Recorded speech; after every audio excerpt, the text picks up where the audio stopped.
Isang masayang oras po ng panonood sa bawat isa sa atin at welcome po muli sa atin pong programa Daan ng Katotohanan. Happy Sabbath everyone! At sa ating pong mga kababayan dito sa Canada, sa ating pong lugar dito sa Surrey, sa Langley at sa Lower Mainland. Saan man kayo dadako dito sa Canada, dito sa BC o dyan man sa may Ontario hanggang sa probinsya po ng Newfoundland. Amin po kayong binabati ng isang magandang hapon sa inyo at happy Sabbath. Ganyan din naman, masayang unang araw ng isang linggo sa ating pong mga kababayan dyan sa ating pong bansang Pilipinas. Maraming salamat po muli sa inyong pagtutok at pagtangkilik. Muli kami po ay nagbabalik after 3 months of break because of unwanted circumstances and at the same time of other ministries sa ating pong iglesia sa Surrey Filipino Seventh-day Adventist Church. Kami pong muli ang Daan ng Katotohanan at kami po ay is a part of Surrey Filipino Seventh-day Adventist Church. We are the evangelism ministry na kung saan amin pong ipinapahayag dito ang pagmamahal ng ating mahal na Diyos. At amin pong binabati ang ating mga kaibigan from Angeles City, gayon din naman po sa Langgam Seventh-day Adventist Church kung saan nandun naka-member ang ating pong head elder na si Elder Rexel Odron.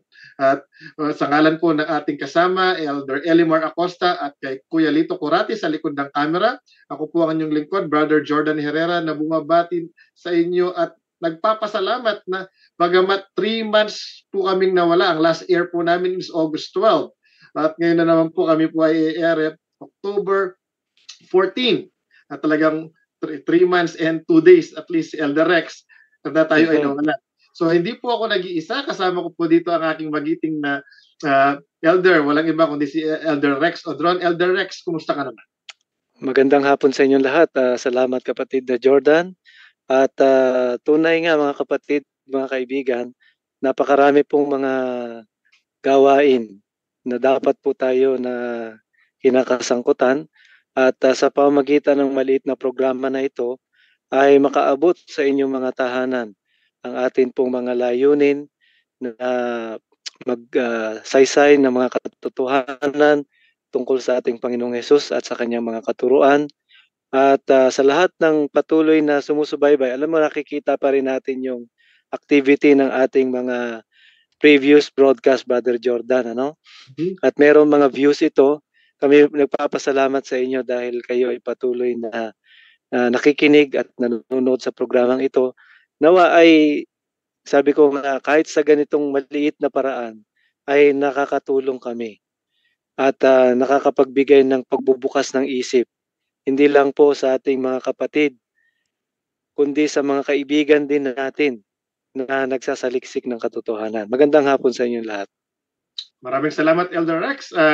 Bago po natin pagpatuloy ang ating pong talakayan ngayong hapong ito, ito po aking masasabi, hindi po kayo mabuboard sa ating topic sa mga oras ito sapagkat ang pag-aaralan po natin is all about 1 Corinthians chapter 15 verse 29. Hindi ko po alam sa Tagalog ito, pero may kinalaman po ito sa tinatawag nilang baptism for the dead o yung substitutionary baptism for the dead, yung bibinyagan ang mga buhay dahil sa mga patay. Posible ba ito, mga kapatid ko, kaibigan? O nga naman, di ba? Katakataka. Pero ito po ay nangyayari, mga kaibigan ko.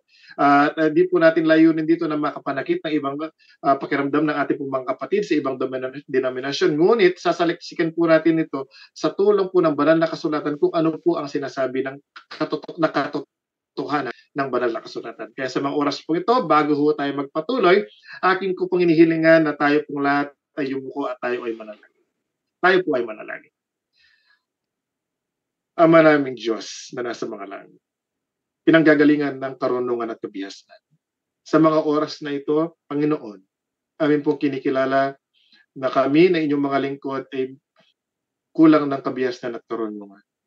Kayo na pinanggagalingan ng karunungan at kabiyasan, kami po ay sumasamo, dumadalangin sa inyo na pagkalooban ang inyong mga lingkod sa mga oras na ito ng katalinuhan at kabiyasan na nanggagaling sa inyo upang sa pagtalakay po namin sa isa sa mga mabigat na talata na matatagpuan sa banal na kasulatan ay maibigyan po namin ng liwanag at maitaas po namin yung dakilang pangalan at maibahagi namin sa aming pong mga tagapakinig ang katotohanan na inyong gustong ipaabot.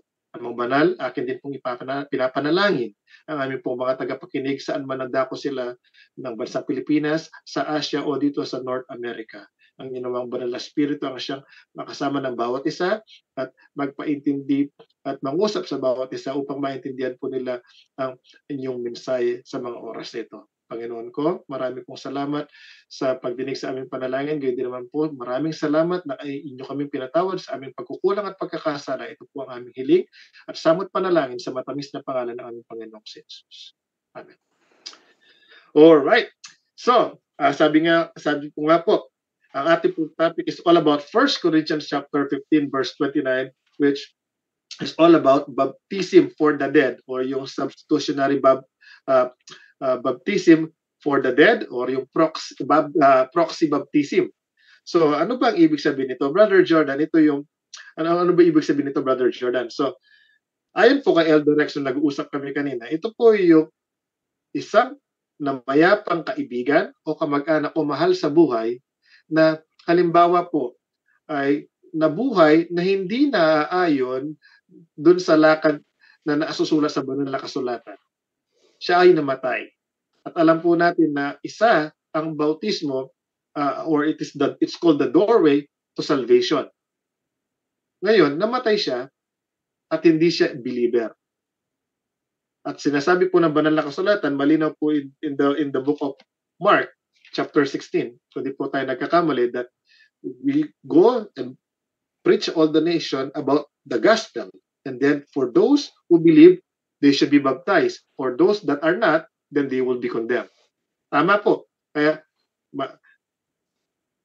kung halimbawa na ikaw ay hindi isang kapananampalataya at ikaw ay nag-aalala, namatay yung kamag-anak at ikaw nag-aalala sa kanyang kaligtasan at bigla, ito po teksto na ito sinabi sa akin ni Elder Rex nung nakaraang Sabado, at sinabi na, basahin mo nga yung 1 Corinthians chapter 15 verse 29, which is babasahin ko sa mga oras dito sa inyo, na ganito ang sinasabi. Sa ibang paraan, anong gagawin ng mga binautismuhan dahil sa mga patay? Kung ang mga patay ay tunay na hindi muling binubuhay, bakit nga sila'y binautismuhan dahil sa kanila? Kung kayo po ang nakikinig ng talatang ito at first time yung buksan ng banal na kasulatan, hindi ka believer. Kayo ba?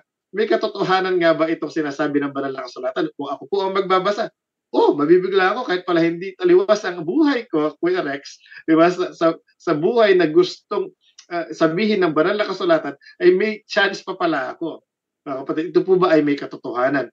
Ano ang sinasabi ng talatang ito? At ito bang talatang ito is in line with some principles of the Bible, just like justification by faith, state of the dead, salvation through Christ Himself, and of course, yung sinasabi po ni Apostle Pablo that we have one Lord, one faith, and one baptism. Na kung saan yung baptism pong iyon is tumutukoy dun sa mga buhay that they were gonna be proclaiming to the world that they are denouncing sin and unrighteousness and they have chosen Jesus as their personal Savior and Lord.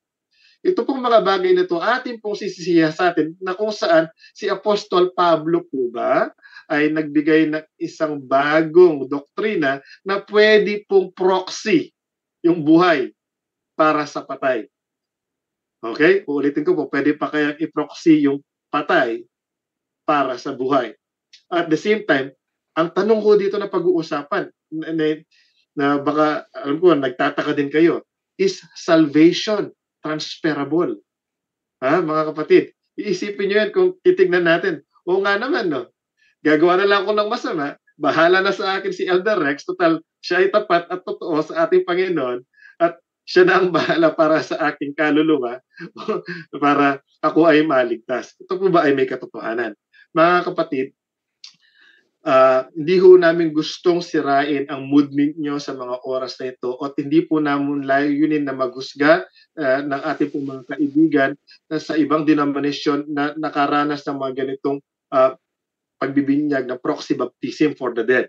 Okay? Ang layunin po namin ay mabuksan ang inyong kaisipan kung ano lamang po ang sinasabi ng banal na kasulatan. Sapagkat alam niyo po mga kapatid, there is only one faith and there is only one baptism. And that baptism refers to not proxy for the dead, but a baptism for those people who are alive that can proclaim to the world that Jesus is their personal Savior and Lord. Okay? So mga kapatid, alam niyo, if you open your Bibles with me in 1 Corinthians chapter 15, if you notice, hindi ko na po ito babasahin sapagkat napakahaba, but if you would start marking your Bible, if 1 Corinthians chapter 15, umpisahan niyo po in verse 12 at basahin niyo all the way to verse 32. Although a lot of our Bible commentators had come up with 40 possible interpretation of this verse, Kuya Rex. Imagine mo, nag-umpisa ito noong 1930s, 20 plus. At tapos sabi ng ibang mga, noong 1963, naging 22 or 23. 1973, naging 28. 1981 po, naging 30 plus.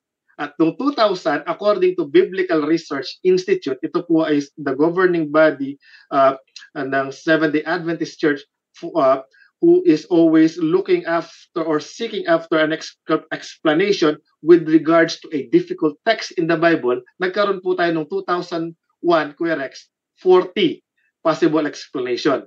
But among the 40 possible explanation, alam nyo, dalawang bagay o posibleng outcome lamang po ang napagkasunduan po ng mga 40 commentators. These are doctor of theology who are really studying the Bible, na we should seek to interpret this with just two things. First, ang sabi po is the context. At pangalawa is yung pong Greek phrase na huperton nekron, or yung dahil sa mga patay or for the dead. At kung tutuusin mga kapatid, kung nga po bubuklatin ninyo ang inyong mga banal na kasulatan sa mga oras na ito at tignan ninyo yung 1 Corinthians chapter 15 verses 12 to 32, makikita po ninyo that the context that the Apostle Paul is trying to say is all about the resurrection. For indeed, if Christ, mga kapatid, ang sinasabi dyan, did not rose from the dead, hindi ho siya binuhay mula sa mga patay, ang pananampalataya na meron po kami ngayon sa daan ng katotohanan ay walang kabuluhan. Kami po ay isa sa mga tao na kahabag-habag at kawawa sapagkat nangangaral kami na walang kabuluhan. Sapagkat kung papansin ninyo mga kapatid, Paul has attempted to convince by logic, dialect, thesis, antithesis, and synthesis, mga kapatid, those people who are skeptics, the cynical, the intellectual, and those forgetful member of the church, that one of the center of our faith is none other than the resurrection of our Lord Jesus Christ. Oo nga naman mga kapatid. Di ba? Sapagkat ito po ay totoo. Pero sabi ko nga po, kung ikaw first time Bible reader, bigla mong nabuksan ko Rex by accident. 1 Corinthians chapter 15 verse 29. Di ba? Paano mo sasabihin na Jordan or Rex, di ba, na ito ay hindi totoo? Mind you mga kapatid ko, that when speaking of doctrines in the Bible, they support each other. For all of the doctrines in the Bible is all about Jesus. Naniniwala ko ba kayo mga kapatid? It's all about Jesus. From Genesis to the Revelation, all the doctrines or the teachings that you can find in our Holy Scripture is all about Jesus. And baptism is one of the ordinances and symbols that we do because we follow the footsteps of our Lord and Savior, Jesus Christ. Okay? So tandaan po natin na ang tanong dito is, kaya bang ng patay na tanggapin yung salvation? Okay, ang tanong, kaya bang ma-transfer ang salvation? Kung totoo ito, paano? Ngayon mga kapatid, hindi ko po gustong sirain ang mood ninyo kung by any chance isa ho kayo sa mga believer of this kind of doctrine. Ang akin lamang po, ang gusto naming maipabatid sa inyo sa mga oras na ito is pakinggan niyo po kami through the reason, not on our own personal reasoning, but for the reasoning that comes from the Bible.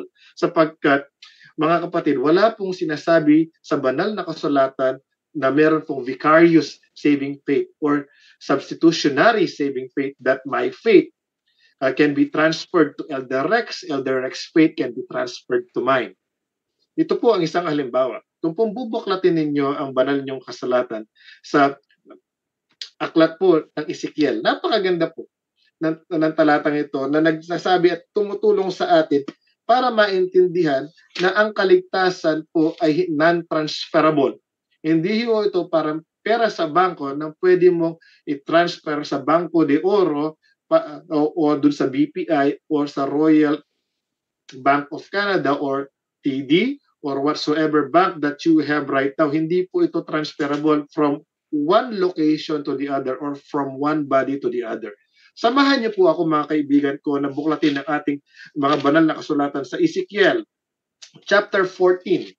At atin pong tignan sa mga talatang ito, babasahin ko po is Ezekiel chapter 14 verses 12 to 16. At pakinggan po ninyo mabuti o tignan ninyo sa inyong mga banal na kasulatan kung ano talaga ang sinasabi ng talatang ito, kung pwede bang mai-transfer ang pananampalataya from one person to the other. Ito po ang sinabi. At ang salita ng Panginoon ay dumating sa akin na nagsasabi, anak ng tao, pagka ang isang lupain ay nagkasala laban sa akin ng pagsalangsang at aking inunat ang aking kamay roon at aking binali ang tungkod ng tinapay niyaon at nagsugo ako ng kagutom doon at aking inihiwalay roon ang tao at hayop. Bagamat ang tatlong lalaking ito na si Noe, pakinggan po mabuti ang tatlong lalaking ito na si Noe, si Daniel, si Job ay nangandoon, ang kanilang lamang ililigtas ay ang kanilang sariling mga kaluluwa sa pamamagitan ng kanilang katwiran, sabi ng Panginoong Diyos. Kung aking paraanin ang mga mabangis na hayop sa lupain at kanilang sirain at ito'y magiba na ano pat walang taong makadaan dahil sa mga hayop, bagaman, verse 16, last verse, bagaman ang tatlong lalaking ito na si Noe, si Daniel at si Job, ito ay nandoon buhay ako, sabi ng Panginoon Diyos. Hindi sila mga liligtas ng mga anak na lalaki o babae man, sila lamang ang maliligtas, ngunit ang lupain ay masisira. So, napakalinaw po sa talatang aking binanggit na alam po natin sa si Noe. In Genesis chapter 6 verse 9, hindi ko po makalimutan ito sapagkat Rex, ito ay memory verse namin nung elementary days. Noah was a righteous man, blameless in his generation. Noah walked with God. Job 1 verse 1, makikita niyo po dyan that Job is also an upright man and he shut down at hindi niya ho tinanggap ang anumang masama. And in the sight of God that he was perfect, mga kapatid ko. And also Daniel, mga kapatid, in Daniel chapter 1 verse 8, we know the faithfulness of Daniel reaches up to heaven. For indeed, when they were captives in the country of Babylon, when they were selected as prince and eunuch, alam po natin yan, Daniel chapter 1 verse 8, na hindi ho niya tinanggap anumang pagkain na nanggaling sa kapagkainan ng hari, bagkus kanya pang dinify ito because of his faithfulness. At binanggit ng talata, mga kapatid, kung man paparusahan ng Panginoon Diyos ang isang bayan sa kanilang mga kasalanan at nandoon ang tatlong mga prominenteng patriarka ng banal na kasulatan na si Daniel, si Job at si Noe, nakakilalang-kilala sa kanila pong mga pananampalataya at kasakdal na pamumuhay, hindi nila maililigtas o maitatransfer man ang kanilang kasakdalan, ang kanilang pananampalataya dun sa mga taong nagkasala. Ituloy po natin ang ating pag-aral sapagkat ito, mga kapatid, tanong na lang, Kuya Rex, di ba? Kung ang salvation is transferable, ba't hindi nila gawin na wickedness is also transferable? Hindi ba? Kasi ba't gusto lang nila yung mabuti? Eh di dapat, di ba, yung kasalanan ng ama ay pwede din sa anak. At yung kasalanan ng anak maipasa sa mga kamag-anak, sa pinsan, sa kuya, sa ate, sa tatay, nanay, lolo't lolo, tiyo at tiyahin. Pero hindi po mga kapatid. Ito pansinin ho ninyo buklatin po natin ang ating banal na kasulatan 4 chapters after 14 which is Ezekiel chapter 18. At ito po, nagamit na namin previously sa aming pong pag-aaral with regards to other doctrines in the Bible, particularly true salvation. Amin na po itong ngayon po idinidiin namin ulit sapagkat meron po itong importansya sa ating pag-aaral ngayon kung meron nga ba talagang proxy baptism for the dead. Okay? Ganito po makinig ng mabuti. Buksan po natin sa Ezekiel chapter 18 verses 20 to 24. Babasahin ko ho sa Tagalog, sundan niyo ho ako sa inyong mga banal na kasulatan. Ang kaluluwa na nagkakasala, mamamatay. Ang anak ay hindi magdadanas ng kasamaan ng ama o magdadanas man ang ama ng kasamaan ng anak. Ang katuwiran ng matuwid ay sa kanya at ang kasamaan ng masama ay sa kanya. Ngunit kung ang masama ay humiwalay sa kanyang lahat ng kasalanan na kanyang nagawa at ingatan ang lahat ng aking mga palatuntunan at gumawa ng tapat at matuwid, siya'y walang pagsalang mabubuhay, siya'y hindi mamamatay. Napakaganda mga kapatid. Verse 22, wala sa kanyang mga pagsalangsang na nagawa niya na aalalahanin laban sa kanyang katuwiran na kanyang ginawa ay mabubuhay siya. Verse 23, mayroon baga akong anumang kasayahan sa kamatayan ng masama? O nga naman mga kapatid, wala. Ang sabi ng Panginoong Diyos, at hindi baga mabuti na siya'y humiwalay sa kanyang lakad at mabubuhay at mabuhay. 24, last verse, ngunit pagka ang matuwid ay humiwalay sa kanyang katuwiran at gumawa ng kasamaan at gumawa ng ayon sa lahat ng kasuklam-suklam na ginagawa ng masamang tao, mabubuhay baga siya. Walang aalalahanin sa kanyang mga matuwid na gawa na kanyang ginawa sa kanyang pagsalangsang ng kanyang isinlangsang at sa kanyang kasalanan na kanyang ipinagkasala sa mga yaon, mamamatay siya. So sa madaling salita, napaka-straightforward, Kuya Rex, na mga talatang ating binabanggit. No? Yung masamang pag-uugali ay hindi po may papasa sa ibang tao na parang, sa'yo na tong masamang ugali ko. Bahala ka na dyan. Diba? Akin na ang mabuti pag-uugali mo. Wala hong ganun mga kapatid. Ang masama kapag hindi nagsisi ay mananatili sa kanya ang kasalanan.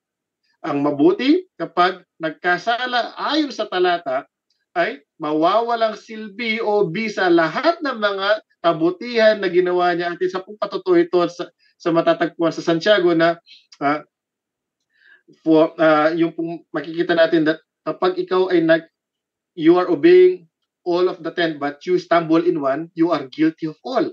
Totoo po ito mga kapatid, nawawalang bisa lahat ang mga bagay na mabuti bagkus mananatili ang kasalanan sa iyo at hindi mo maipapasa ito kanino man.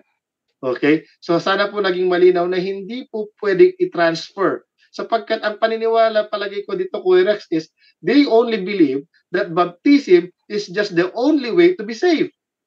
Diba? Bakit akala nila na halimbawa po itong nabasa natin, sila yung lahat ay believer at nabinyagan sapagkat ito ay tumutukoy sila sa mga anak ng Israel. So they are a believer. They were baptized. Okay?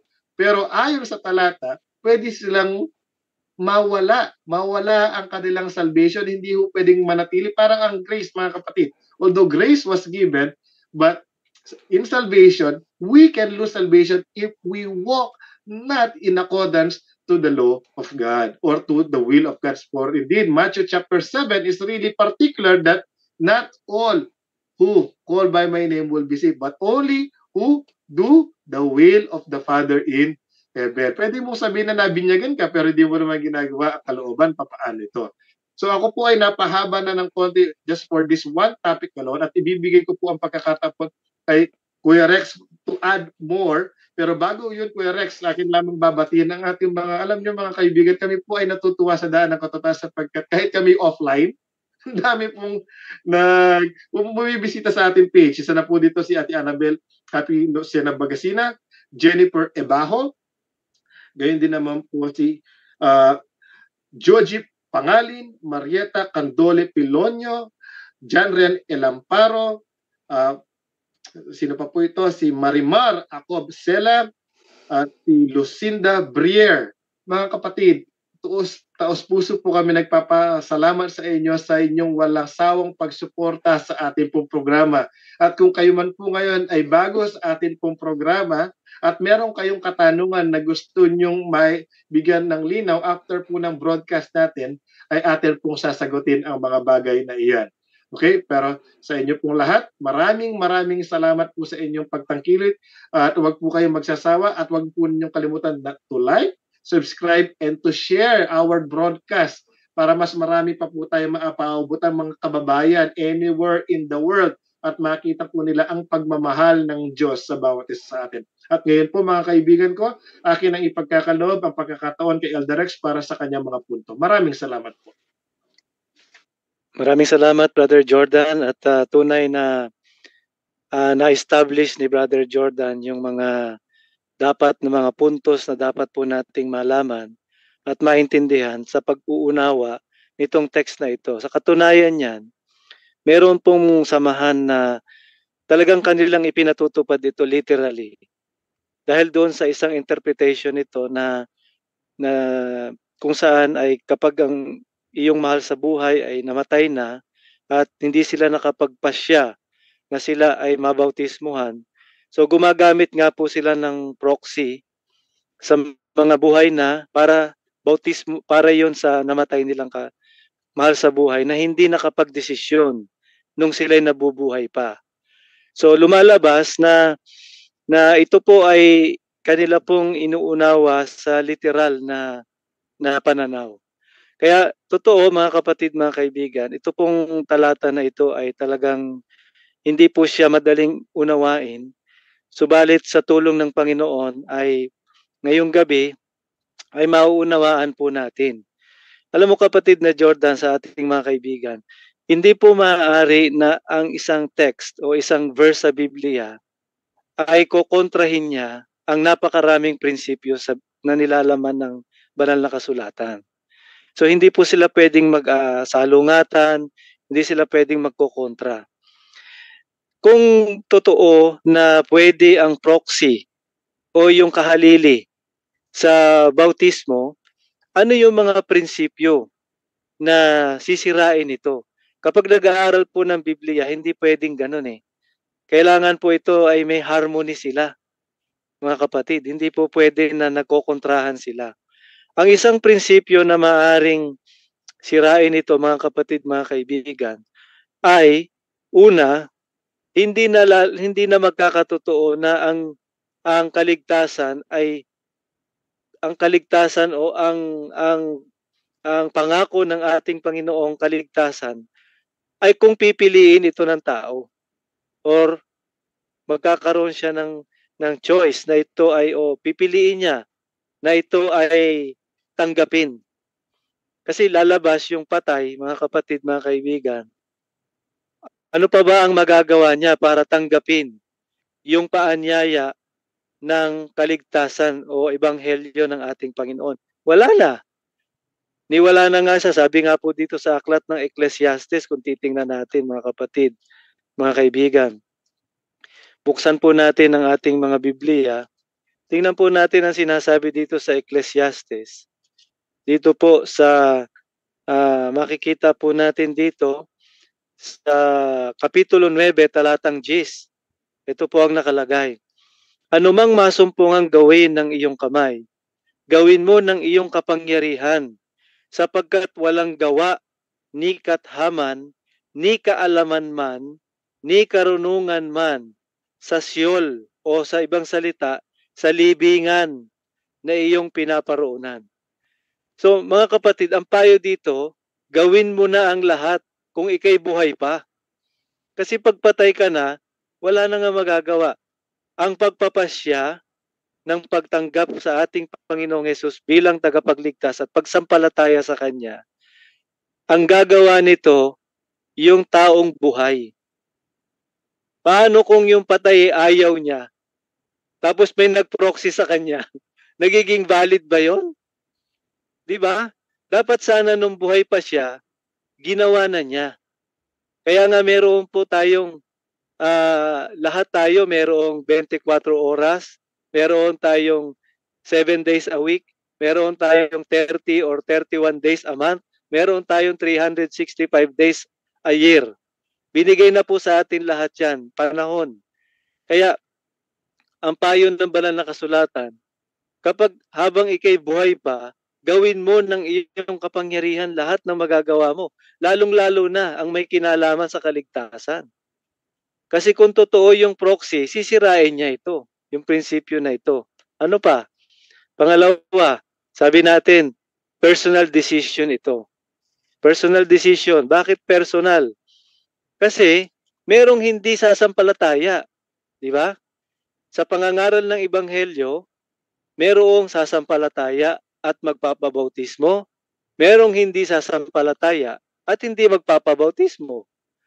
Ngayon, paano natin nasabing personal? Tingnan po ninyo ang sabi dito sa Aklat ng Gawa. Tingnan po natin dito mga kapatid, ang naging karanasan ng ang mga apostol ay nangaral. Ang sabi dito mga kapatid, kung ating titingnan sa Kapitulo 2 ng Gawa, ito ang sabi. Kung ating titingnan ang bersikulo, dito po sa bersikulo 38, ito po nakalagay.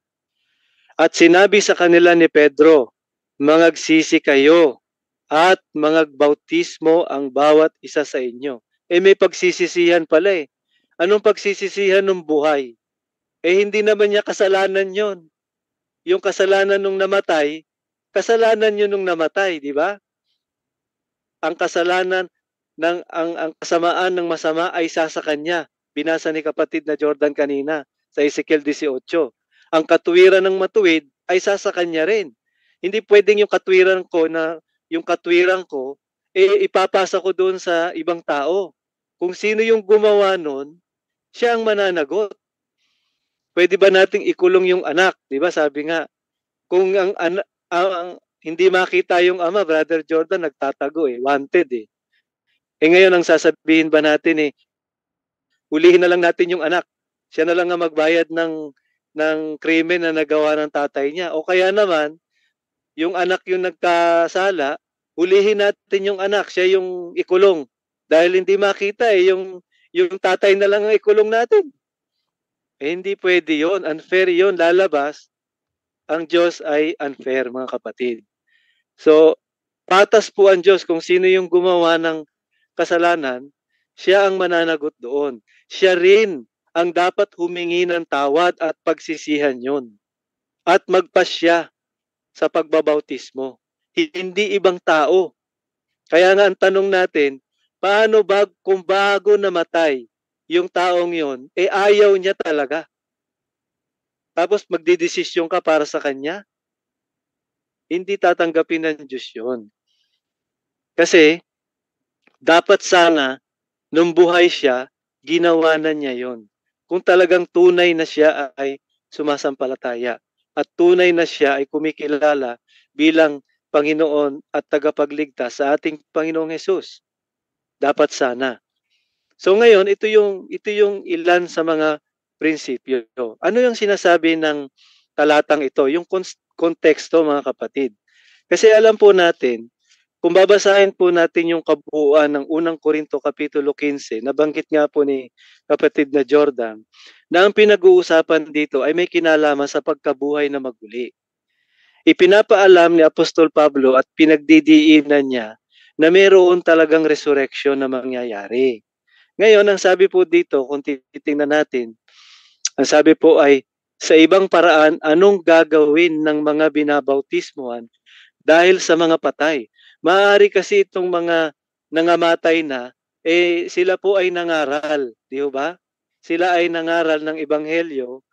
Ngayon, itong mga buhay, magpapabaptize sila dun sa mga naipangaral nitong patay na. Hindi yung babautismuhan sila para doon sa kaligtasan ng patay, kundi yung katuruan, yung ebanghelyo na tinanggap nitong mga nangamatay na nangaral sa kanila, binautismuhan sila dahil dun sa kanila. Nakukuha po ninyo?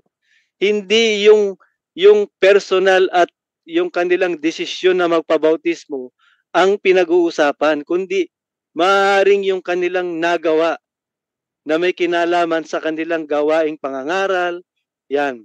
Kaya ang sabi po dito, kung ang mga patay ay tunay na hindi muling binubuhay, kaya dito magiging walang kabuluhan, Brother Jordan, kung kahit anong pangangaral ang gagawin natin. Kung wala namang resurrection, anong gagawin natin?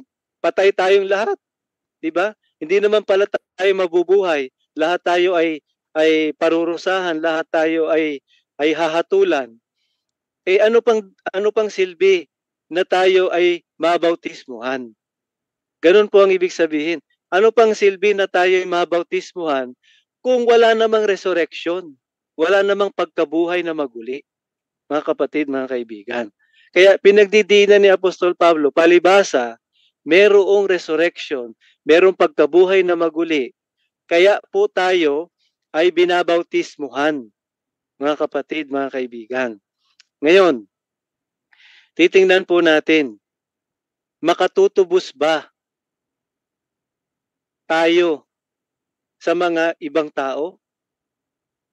Yan ang tanong kasi lumalabas dito parang oo eh. Kung uunawain natin siya sa pagkaunawa nung mga nagpa-practice ng proxy baptism, lumalabas na pwede tayong makatubos doon sa kanila. Ano po ang sinasabi ng Biblia, mga kapatid? Awit 49, talatang 7. Tingnan po ninyo. Awit 49, talatang 7. Ganito po ang ating mababasa. Wala sa kanilang makatutubos na sa ano pamang paraan sa kanyang kapatid. Ito po, napakaliwanag, mga kaibigan, mga taga-subaybay. Wala sa kanilang makatutubos sa ano pamang paraan sa kanyang kapatid, ni magbibigay man sa Diyos ng pangtubos sa kanya. Hindi tayo makatutubos, mga kapatid. Eh, ang gagawin natin, kahit anong gagawin nating seremonya, baptism, para doon sa taong namatay, hindi po makatutubos eh. Dahil ang makakatubos po nun, yung yung desisyon at si Kristo. Eh kung hindi naman ako nagde-decide na tanggapin si Kristo at kilalanin siya bilang tagapagligtas nung nabubuhay pa ako, at namatay ako sa ganong klaseng paniniwala, nakamatayan ko yun. Hindi nagbago ang aking desisyon, tama ba? Hindi nagbago. Namatay nga ako sa ganong klaseng kalagayan. Papaanong babaguhin yun ng ibang tao? Mga kapatid, mga kaibigan, para lamang matubos ako. Eh ayaw ko nga. Nung nabubuhay ako, hindi ko nga ginawa eh. Di ba? Kaya maaaring maunawaan natin na ito po ay hindi nangangahulugan na yung gagawin po ng taong magpapabautismo ay magiging epektibo doon sa namatay dahil hindi nga siya nagdesisyon nung nabubuhay pa siya. Hindi tayo makakapagtubos sa ating mga kapatid. Ang sabi pong ganun, mga kaibigan, mga kapatid. Kaya napakaliwanag yung sinasabi ng Biblia na hindi maaaring sirain yung mga prinsipyo na yon. Ang ibig sabihin lamang po, mga kapatid, yung iba kasi pag nakabasa ng isang text lang, kahit napakaraming mga talata na sisirain, tatanggapin pa rin nila base doon sa kanilang pagkaunawa.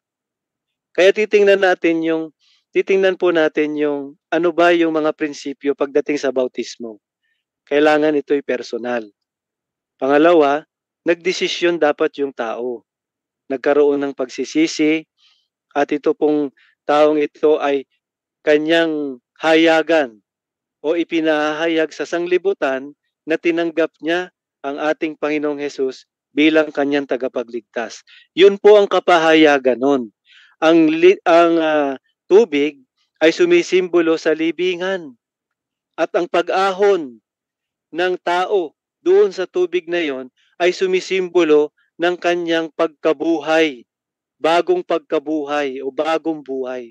Ano ang magiging bagong buhay ng patay? Wala. Sapagkat ang nabautismuhan doon yung tao, yung buhay. Siya dapat ang nagsisi, yung taong nabautismuhan. Siya dapat ang magbabagong buhay, hindi yung namatay na. No? Dahil ang sabi dito, wala na tayong magagawa pa sa libingan na ating pinaparoonan. Kaya ang mensahe natin dito, kapatid na Jordan, napakasimple lang eh. Napakasimple lang ng mensahe na gusto nating iparating dito. Ibig sabihin lamang dito, mga kapatid, mga kaibigan, samantalang ikaw ay nabubuhay pa, magpasya ka na para sa Panginoon. Dahil hindi totoo na ikaw ay pwede pang tubusin ng iyong mga mahal sa buhay dahil doon sa bautismo na gagawin nila para sa iyo. Dapat ikaw na ang gumawa nun ngayon habang ikaw ay may pagkakataon pa, habang ikaw ay nabubuhay pa. At saka dito, kapatid na Jordan, hindi natin sinasabi na kapag ang isang tao ay nabautismuhan na, tunay na nga ba siyang ligtas? Kasi merong mga nabautismuhan na hindi naman talaga tunay sa loob nila eh. Yung iba doon napilitan lang. Yung iba doon nakumbinsi. Ano? Yung iba doon yung iba doon parang napasubo lang eh. Hindi naman talaga totoo sa loob nila. O maaaring yung iba sa ibang sitwasyon, Brother Jordan may nagugustuhang babae doon sa church. Para lang siya sagutin, magpapabaptize siya. O para makasal sila, magpapabaptize yung lalaki, although hindi natin hinahatulan. Ang laman ng puso ng isang tao, hindi natin hinahatulan. Pero lahat ba ng nagpapabautismo, ang talagang dahilan ay sila po ay nagpapahayag ng kanilang pagkilala kay Kristo bilang tagapagligtas? Sa ibang dahilan, hindi po yun totoong nangyayari. Katunayan po niyan, may mga taong tumatalikod din naman pagdating ng araw, kapatid na Jordan. Pagdating ng araw, sila po ay nagko-commit ng apostasy. Ano pong ibig sabihin natin ng apostasy? Yung pong pagtalikod talaga sa Diyos. Pagtalikod sa mga aral ng Diyos. At dumadating yung panahon na yon na sila'y namamatay na sa ganung kalagayan, bagamat sila'y nabautismuhan nung una. Anong ibig sabihin nun? Ligtas pa rin ba yon? Dahil ba sila'y nabautismuhan nung una? Namatay po sila, na sila po ay tumalikod na sa katotohanan, tumalikod na kay Kristo. Ligtas pa rin ba?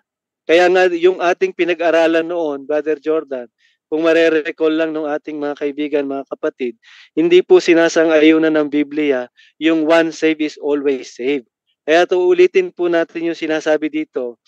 Sabit po dito sa versikulo 29 ng Ezekiel 18, pagka ang masama ay humiwalay sa kanyang kasamaan na kanyang nagawa at gumawa ng tapat at matuwid, kanyang ililigtas na buhay ang kanyang kaluluwa. Pag humiwalay yung masama doon sa kasamaan, paano kung hindi? O di hindi, kabaliktaran lang, ganun lang naman kasimple, mga kaibigan, mga kapatid. Pag hindi tayo humiwalay sa kasamaan, namatay tayo sa ganung kalagayan, mga kapatid, mga kaibigan. Ang Diyos na po ang hahatol sa atin, hindi po ako, hindi kami dito sa daan ng katotohanan. Binabasa lang po natin yung talata. Kaya nga ang sabi sa 32, sapagkat wala akong kasayahan sa kamatayan niya na namamatay. Wala pong kasayahan ng Diyos kapag may mga taong namamatay, mga kapatid, mga kaibigan. Kaya ang sabi rito, sabi ng Panginoong Diyos, kaya't magsipagbalik loob kayo at kayo'y mga buhay. Kung tayo po ay nagbalik loob bago po namatay, mga kapatid, mga kaibigan, may pag-asa po tayo. Ito'y panawagan natin doon sa mga nagpaplanong mag-backslide, Brother Jordan. Kung nagpaplano kayo na mag-backslide, wag na. Wag na. Dahil kapag kayo po ay naabutan sa ganyang kalagayan, mga kapatid, ang kasamaan ng masama ay isa sa kanya. Hahatulan po tayo sa atin pong mga kalagayan. At ang importante po, mga kapatid, ay tayo po ay nakapagpasya habang tayo'y nabubuhay at nananatili tayo, lumalakad doon sa aral na itinuro sa atin ng Panginoon. Ano po ang sabi dito sa aklat? Babasahin ko na lang po, malapit na akong magtapos, mga kapatid, mga kaibigan. Ang sabi po dito sa unang Korinto, sa unang bahagi, sa 15, talatang 1 at 2. Ngayoy ipinapatalastas ko sa inyo, mga kapatid, ang ebanghelyo na sa inyo'y aking ipinangangaral o ipinangaral, na inyo namang tinanggap, na siya naman ninyong pinananatilihan. Sa pamamagitan naman nito'y ligtas kayo kung matiyagan ninyong iingatan ang salitang ipinangaral ko sa inyo, maliban na kung kayo'y nagsipanampalataya ng walang kabuluhan. Lumalabas pala, mga kapatid, pwede palang yung tao nanampalataya lang din siya ng walang kabuluhan kung hindi nananatili sa aral, hindi nananatili sa ebanghelyo, mga kapatid. Nabautismuhan nga ako, hindi naman ako nananatili sa ebanghelyo. Paano yun? O kaya naman namatay ako na hindi nananatili sa ebanghelyo. Pagkatapos yung taong magpapabaptize para sa akin, magdidesisyon, hindi nga ako nanatili nung buhay pa ako. Ayaw ko nga. Tapos yung tao pa magdidesisyon para sa akin. Parang ganito, Brother Jordan Sabi nung isang kapatid ikaw ba'y makakasama doon sa sa handaan? Sabi niya, hindi, ikain mo na lang ako. Pwede ba 'yun? Pwede ba yung ikain mo na lang ako? Yung taong kakain, sino ba mabubusog? Yung kumain o yung nagsabi na ikain mo na lang ako? Di ba? Biro-biro lang naman yung salitang yon. Pero parang ganun ang nangyayari kung ating tatanggapin yung proxy baptism. Parang ayoko magbabaptize. Pag namatay ako, ipakibaptize mo na lang ako. Bakit hindi pa ikaw ang gumawa? Bakit ibang tao pa? Kung yun ay personal mong desisyon kay Kristo, ikaw talaga dapat ang gumawa nun, hindi ibang tao. Kaya hindi pwede yung iligo mo na lang ako, hindi ako maliligo Ikain mo na lang ako, hindi ako kakain O kaya naman merong kapatid, Brother Jordan mo na lang ako, paki-hug mo na lang ako. Di ba? Pwede ba naman yun? Ikaw ba talaga ang nag-hug nun? O paki-kiss mo na lang ako? Di ba? Hindi naman po pwede. Kaya dapat talaga yun ay personal. At kung ano yung ginawa natin, doon tayo hahatulan ng Diyos, maging ito man ay mabuti o maging ito man ay masama. Ito po ang aking masasabi. Balik sa iyo, Brother Jordan. Maraming salamat, Elder, sa inyo pong lahat na kasama namin sa mga oras na ito. Kami po nagpapasalamat sa inyo sa inyong pagtutok. At huwag po ninyong kalimutan na i-type ang inyong mga katanungan kung meron po kayong gustong itanong sa broadcast na ito at sa mga nakalipas na broadcast ay huwag po kayong mag-alala. Kung hindi po namin masagot ngayon, ay amin po ito sasagutin sa amin po mga susunod na broadcast. So, natawa ako, Kuya Rex, sapagkat, di ba, uso minsan dati sa bansang Pilipinas sa atin. Naalala ko, even sa ibang mundo, di ba, yung merong kang bridge, di ba, na tinatawag sa panliligaw. Imbis na yung bumibili ng bulaklak, ng chocolate at ng card na nagbibigay doon sa iniirog, yung bumili ay yung hindi yung sinagot, kundi yung tagapagdala. Sila nagkatuluyan Di ba? Ang nagkatuluyan ng kapatid, yung talagang yung nakikita. Kagaya din ho dito, mga kapatid, ang kaligtasan, alam nyo, di ba? Paano ka may in love sa isang tao na hindi mo kakilala? Di ba? May in love ka doon sa nung nakikita mo at nakakilala mo, hindi dun sa wala doon. Kaya mga kaibigan, isa sa mga punto talaga na diniin ni Elder Rex at diniin ko po kanina na ang baptism po ay para sa mga buhay.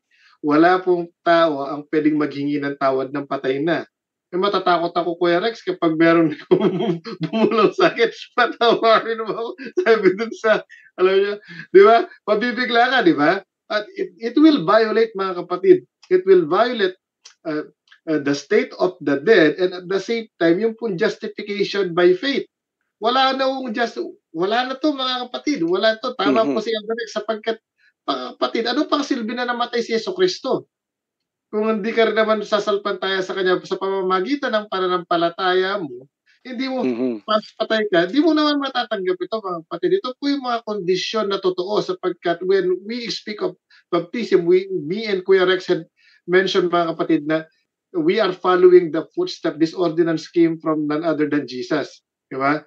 Jesus himself in Mark chapter 1 and in Matthew chapter 3, verse 16 and 17, kung di po ako nagkakamali, he went to John the Baptist and he came to be baptized, and he is alive. And for our friends in the other denomination, na sinasangkot si Apostol Pablo, na siya ang nag-introduce nito. Ang linaw ho sa 1 Corinthians chapter 15, 1 and 2 na binasa ni Kuya Rex, na hindi ko siya nag-introduce. Ang sinasabi po niya dyan na ang ebanghelyo na kanyang ipinapangaral ay walang iba kundi ang pangaral na nagmula sa banal na kasulatan na si Jesucristo. At pansinin po ninyo, kung gusto niyo po ng preba, in Acts chapter 18, mga kapatid, it's Acts chapter 18. This chapter, mga kapatid, is speaking about Paul when he was in Corinth. Okay? Basahin po natin yung chapter 18 verse 1 at mag-jump po tayo sa 8. Ganito po ang sabi, pagkatapos ng mga bagay na ito, umalis siya sa Atenas at napasa Corinto. Okay, Kuya Rex, malinaw, nagpunta siya sa Corinto. Tapos jump po tayo sa verse 8. At si Crispo, ang pinuno sa sinagoga, ay nanampalataya sa Panginoon. So si Crispo po, isa sa mga pinuno ng sinagoga, ay buhay at siya ay sumampalataya sa Panginoon.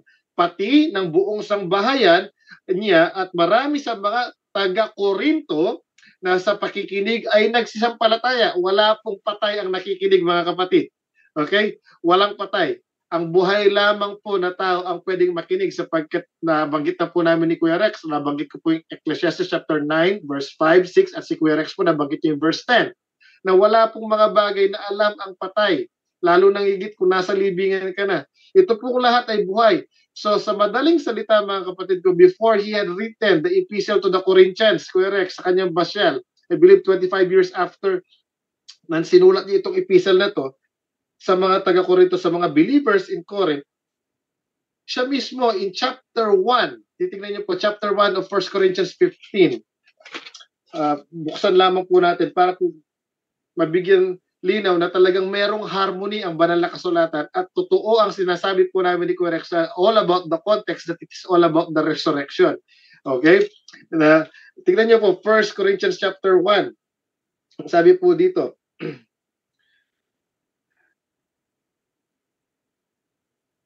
sa chapter 13, sabi po ganito, nabahagi baga si Kristo, sapagkat may pagtatalo po, sabi dito, doon sa, kung tataas po natin ang basa, ibig ko nga sa verse 12, ibig kong sabihin ito na ang bawat isa sa inyo ay nagsasabi, ako ay kay Pablo, at ako ay kay Apolos, at ako ay kay Sipas, at ako ay kay Kristo.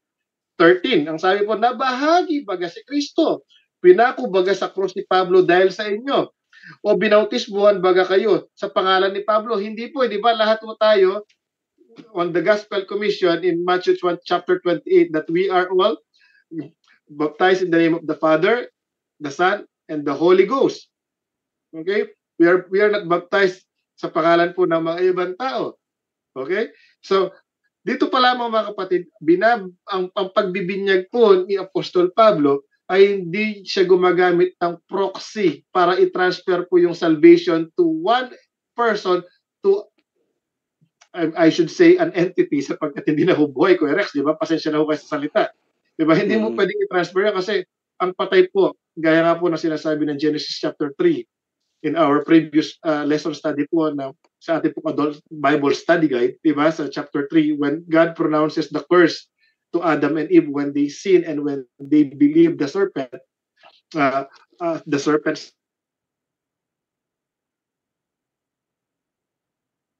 at babalik po tayo sa elements, mga kaibigan ko. At ang element, kailanman, kausapin mo man. Yan. Ang bato, ang alikabok, ang buhangin. Pagkat yun po nga tayo, we are carbon-based ayon sa science. So kausapin mo man po ngayon ang carbon-based materials, mga kapatid. Walang magbabalik ng sagot sa iyo. Hindi maaaring makahingi ng tawad at makapag-turn about face sapagkat di makakapag-repent and turn. Nabanggit po yan ni Elder Rex sa Ezekiel chapter 18 verse 30 to 32 that no dead person can repent and turn. Hindi ho pwede, walang pagsisisi. At wala rin ho silang pagdinig, so di sila magkakaroon ng pananampalataya, Kuya Rex.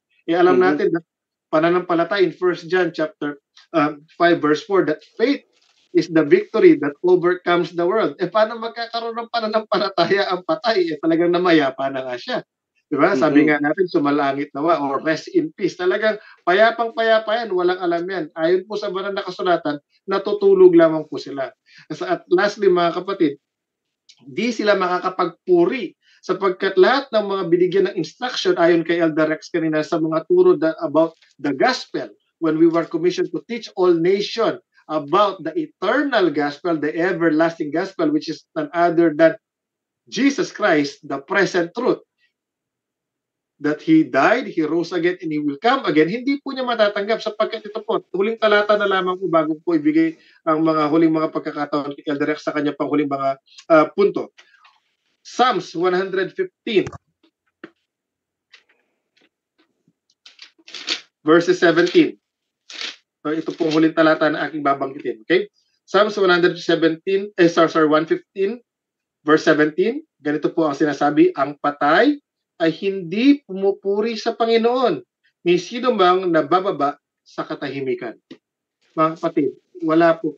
Matatakot ka for sure kapag narinig mo. Sabi ko na ngayon, mga kapatid, di ba? Matatakot ka. Ngayon na nga lang, yung pong mga journalist natin at mga TV personality dito, Kuya Rex, sapagkat malapit na naman ang November, di ba? Magkakaroon parang yung kay sa Magandang Gabi ba? Not that I'm promoting Magandang Gabi ba, di ba? Natatakot nga sila, di ba? Pero mga kapatid, wala pong ganun. Wala pong mga patay ang makakarinig o makakapagpuri man sa ating Panginoon sapagkat sila nga po ay patay at wala na po silang hininga ng buhay. Nawa mga kapatid, nabigyan kayo ng kaliwanagan. Hindi po namin gusto sirain ang mood ninyo sa mga oras na ito, okay? Sa amin lamang po is mas lalo kayo mapalapit sa salita ng Panginoon at malaman nyo kung ano talaga yung pagmamahal ng Diyos sa inyo ngayon. Kaya po, ngayon ang kaligtasan, ngayon po mga kapatid, hindi bukas, hindi sa susunod na pagkakataon. Ang kaligtasan ay ngayon na, mga kapatid ko. Maraming salamat po.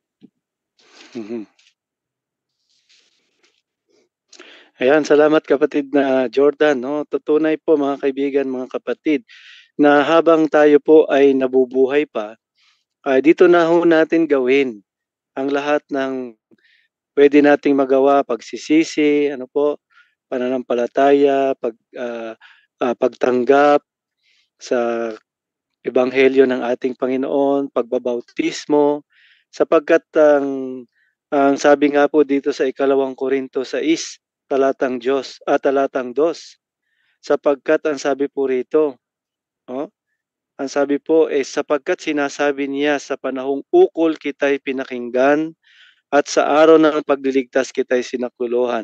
Narito ngayon ang panahong ukol, narito ngayon ang araw ng kaligtasan. Kaya ang pag may kinalaman sa kaligtasan, hindi na dapat ito pinagpapaliban No, hindi na ito dapat dinidelay kasi kung tayo po ay may pagkakataong gawin na natin. At wag na tayong magplano o mag-isip na tumalikod pa o mag-backslide. Dahil kapag tayo po ay naabutan sa ganong klaseng kalagayan natin, mga kapatid, hahatulan tayo ng ating Panginoon. Sapagkat ang sabi nga po, ang ang huli ng bagay, ang siyang tinitingnan ng Diyos, hindi naman yung umpisa eh. Brother Jordan, di ba? Lagi nating sinasabi ito kasi akala nung iba, noong una, okay sila nung una, nasa Panginoon sila. Papaano kung nung huling mga bagay, mga kapatid, yung mga huling panahon ng kanilang buhay, doon sila tumalikod. Alam mo, ang sabi doon sa Ezekiel, babaliwalain lahat yun eh.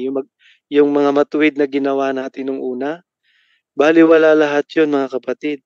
Kaya ang sabi po dito sa Ecclesiastes Kapitulo 7, talatang 7, ganito po talatang 8. Ito po ang nakalagay. Maigi ang wakas ng isang bagay kaysa pasimulan niyaon. At ang matiising loob ay maigi kaysa palalong loob.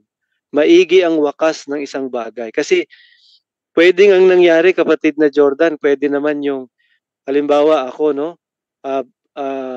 Nung mga unang panahon ng buhay ko, ako ay labagista, no?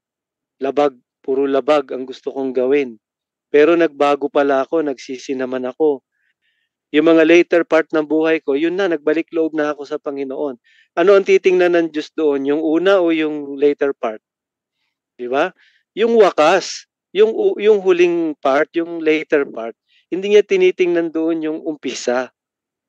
Pwede naman nangyari din yung umpisa, ako naman ay mananampalataya.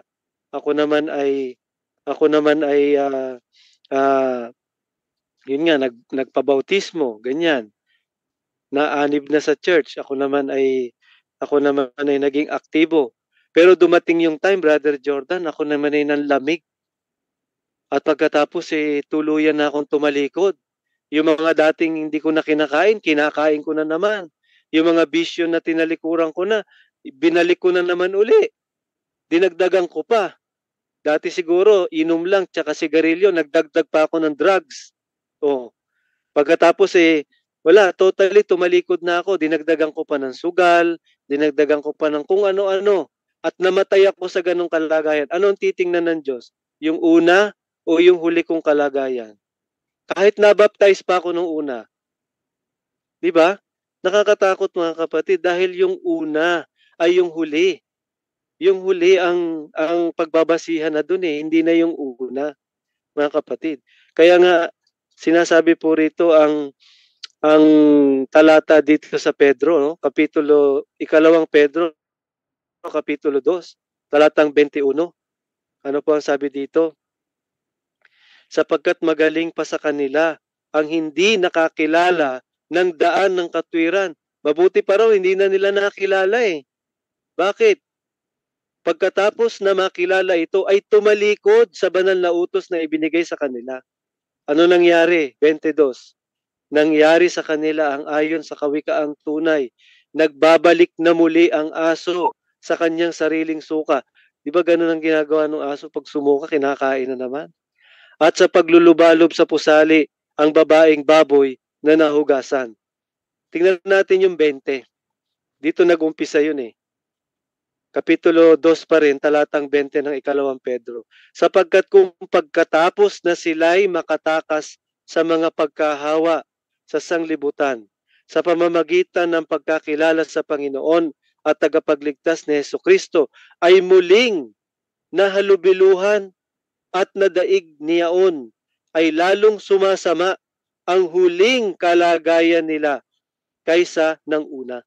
Yung huli talaga ang nakikita doon. Parang inilarawan nga sa isang aso na kumain uli ng sarili niyang suka at baboy, lumublob na naman doon sa putik.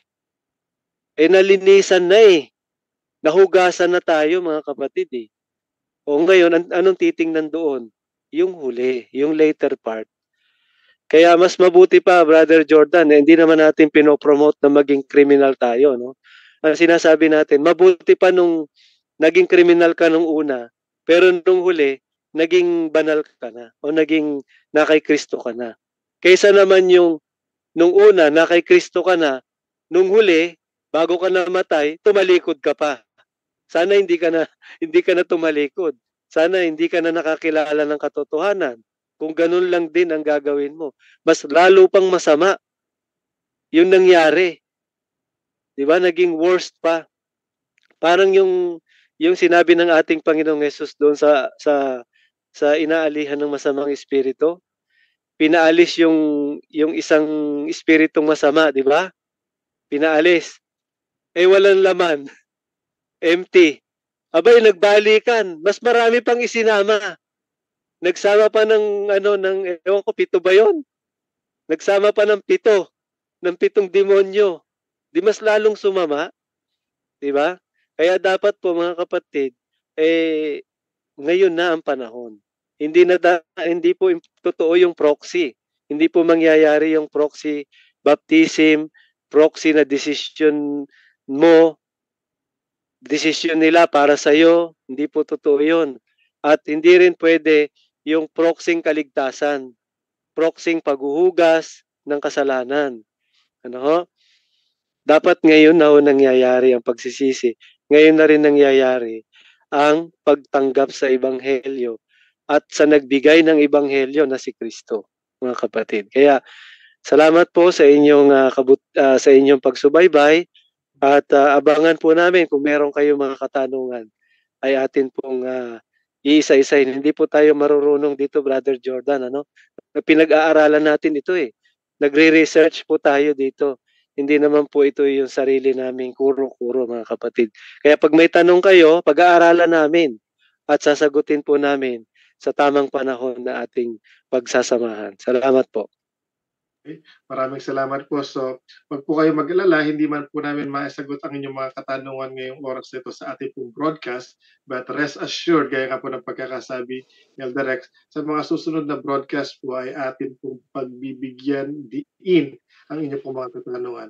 So, last question lang, Elder Rex, sapagkat some say that we don't need baptism. It's because with regards to proxy, how about the tip besides Jesus at the cross? Bago lang po tayo magtapos, bigyan lang natin ng kasi iniisip nila baka di na rin kailangan ng baptism sapagkat yun yung tip at the cross, hindi naman siya na bautismuhan. Anong masasabi mo dito, Elder Rex, before we close? Napakagandang katanungan niya, no, sa ikaliliwanag po ng pag-aaral na ginagawa natin sa mga nakikinig. Alam po ninyo, mahalaga po ang bautismo. At sabi po dito sa aklat ng Juan, Kapitulo 3, kung atin pong titingnan dito ang pangungusap ng ating Panginoong Hesus sa isang taong nagngangalang si Nicodemo. Ang sabi po dito, mga kapatid, ay ganito. Sabi po sa 3, versikulo 3, simulan po natin. Sumagot si Jesus at sa kanya sinabi, katotohanang sinasabi ko sa iyo, maliban na ang tao'y ipanganak na muli, ay hindi siya makakakita ng kaharian ng Diyos. So kinakailangan ay mag-born again po tayo, ipanganak na muli eh. Ngayon, ano po yung kasunod na mga pangungusap? Ano po ang sabi dito? At sinabi ni Nicodemo, paano nga daw ipapanganak ang tao kung siya'y matanda na? Papasok ba siyang ikalawa sa tiyan ng kanyang ina at muling ipanganak? Ano ang sabi dito sa verse 5? Sumagot si Jesus, katotohanang sinasabi ko sa iyo, maliban na ang tao'y ipanganak ng tubig at ng espiritu, ay hindi siya makakapasok sa kaharian ng Diyos. So kaya nga po, yung kapahayagan ng isang tao na siya po ay kumilala sa ating Panginoong Jesus bilang tagapagligtas, ipinapahayag ngayon sa pamamagitan ng bautismo. Doon po yun, pinahayag niya na siya'y na kay Kristo na. So mahalaga po yun, panganak tayo ng tubig at ng espiritu. Katunayan niya ng ating Panginoong Jesus, Brother Jordan, na-baptize din siya eh. No? Di ko na lang babasahin para hindi po tayo masyadong tumagal. Yan po ay nasa Kapitulo 3 ng Mateo. Siya mismo ay nabautismuhan. Ang sabi pa nga niya sa kay Juan Bautista, ganyan ang nararapat sa atin sa pagganap ng buong katwiran ng Diyos. Pagganap po ng katwiran ng Diyos yun eh. Kaya nga siya ay nagpabautismo. Ngayon, anong pagkakaiba doon sa tip of the cross? Yung nandoon sa tip of the cross, wala na po siyang pagkakataon gawin yon. Ipinahayag na niya na kay Kristo siya eh. Nananampalataya siya na yung nakapako na yon, nakatabi niya. Yun ang tagapagligtas. Kaya sabi niya, alalahanin mo ako ngayon pagdating mo sa paraiso. Yung iba yung quote, Brother Jordan, nilagay doon sa alalahanin mo ako ngayon. Ngayon na. Pagdating mo sa paraiso. Yun po, mangyayari pa lang pagkabuhay muli nung magnanakaw na yon. So wala na ho kasi siyang pagkakataon na gawin yon. Kaya mga kapatid, Brother Jordan, merong nasa bingit na ng kamatayan, no? Ito yung kinaikwento sa akin nung isang pastor na kakilala ko. Wala na, talagang bedridden na po. Hindi na siya pwedeng mabaptize kasi talagang nasa higaan. Minuto na lang ang hinihintay, mamamatay na siya eh. Ano yung dadalhin mo pa yun sa ilog o sa swimming pool para ilubog mo pa? Hindi na po mabubuhay yun sa biyahe pa lang. Baka hindi na po yun umabot. Kaya doon pa lang, Brother Jordan, doon sa mismong pagkakataon na yon na nakaratay sa banig ng kamatayan na o karamdaman yung taong ito. Nagpapasya yung tao. Yun kahit hindi na po mabautisman, yun po ang katulad ng kalagayan nung nandoon sa cross na magnanakaw na nagsisi at kumilala kay Kristo. Wala na kasing pagkakataon eh. Pero kung may pagkakataon yun, gagawin niya yun, Brother Jordan. Talagang magpapalubog sa tubig yun. Magpapabaptize yun. Kaya lang, dahil nga po sa sakit na, o kaya po sa sobrang kahinaan na, o kaya naman ito, yung ibang mga pagkakataon na wala naman tubig. Aba, nag-iipon na lang sila sa batya eh. O kaya sa drum eh. Doon inilulubog. Bakit? Hindi naman importante doon kung swimming pool ba o ilog o magandang baptistry. Hindi naman ganon. Basta yung prinsipyo. Kasi kaya nga po yun, puro mga symbolical po yun, mga kapatid. Oo, literal na ginagawa, pero may mga kahulugan po siya. Yung pong seremonya na yun, hindi po yun literal lang na dapat intindihin natin na ganon. Yun po ay meron ding spiritual na kahulugan, mga kapatid, yung bautismo na yon. Sa mga may pagkakataong gawin na natin, gawin nyo na. Kaysa naman po yung kailan nyo kikilalanin si Kristo bilang inyong tagapagligtas. Kaya nga, ang sabi nga, Brother Jordan, aanuhin mo pa ang damo kung wala ng kabayo. Wala sa Biblia yun pero tama po yun eh. Aanuhin pa. Wala nang silbi yung tambak-tambak mo pa mga damo dyan kung wala na rin kabayong kakain yan. Diba? Aanuhin mo ang leon. Doon na lang ako sa buhay na aso kaysa sa patay na leon. Ano ba magagawa ng leon? Wala na. Kahit leon pa yan, hindi ka nasasakmalin yan kung yan ay patay na. Wala na pong magagawa ang mga namatay na. Kaya, yung may mga pagkakataon, gawin na po yun sa mga may pagkakataon pa. Hanggat malakas pa tayo, hanggat may magagawa pa, hanggat may pagkakataon pa. Yun po ang ating masasabi, Brother Jordan. Maraming salamat, Elder Rex, at sa atin pong lahat na nakasubaybay sa mga oras na ito. Ipagpaubanhin po ninyo at kami po ay pansamantala mo ng titigil dito. Huwag po kayong mag-alala. Lahat po ng mga question ninyo na aming nakikita sa comment section ay amin pong sasagutin sa mga susunod na pagkakataon. At ipagpaubanhin po ninyo. Pero kami po sa mga oras na to ay nagpapasalamat sa inyong patuloy na pagtangkilik at pagsuporta sa ating pong programa Daan ng Katotohanan. Nawa, mga kaibigan ko, ay naging malinaw sa ating lahat ang aming pong paghahayag sa mga oras na ito na walang katotohanan at hindi ho pwedeng mangyari na magkaroon po ng proxy baptism. Okay? Wala pong vicarious saving faith at ang salvation po is personal for those people who are alive and they will make their choice now. Okay, so salamat po sa inyong lahat. At sa mga oras po nito, Elder Rex, pangunahan mo ang ating pangwakas na panalangin. Maraming. Tayo po'y manalangin. Ama naming banal na mahabagin at makapangyarihan sa lahat.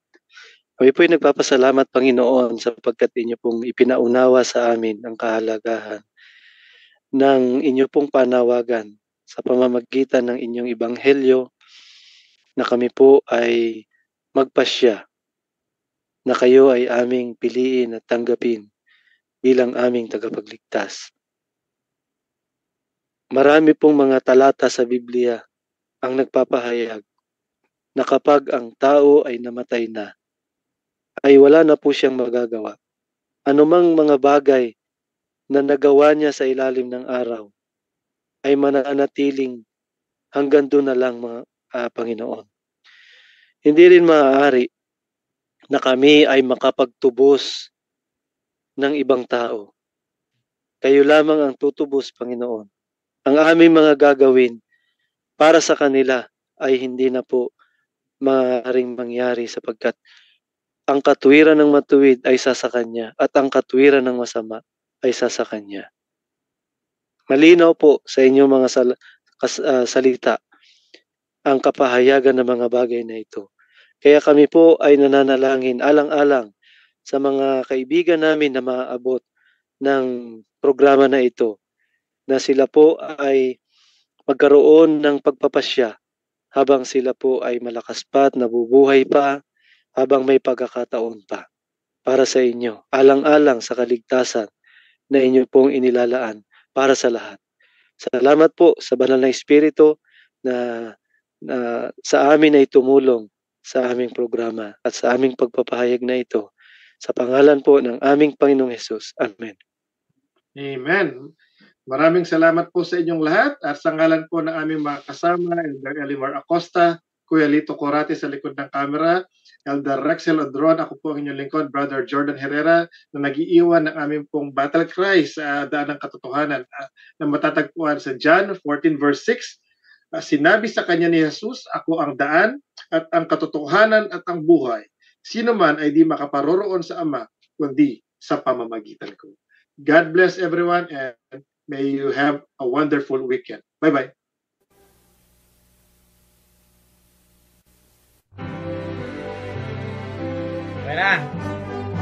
Hey, thank you, brother. Kuya Lito. Thank you.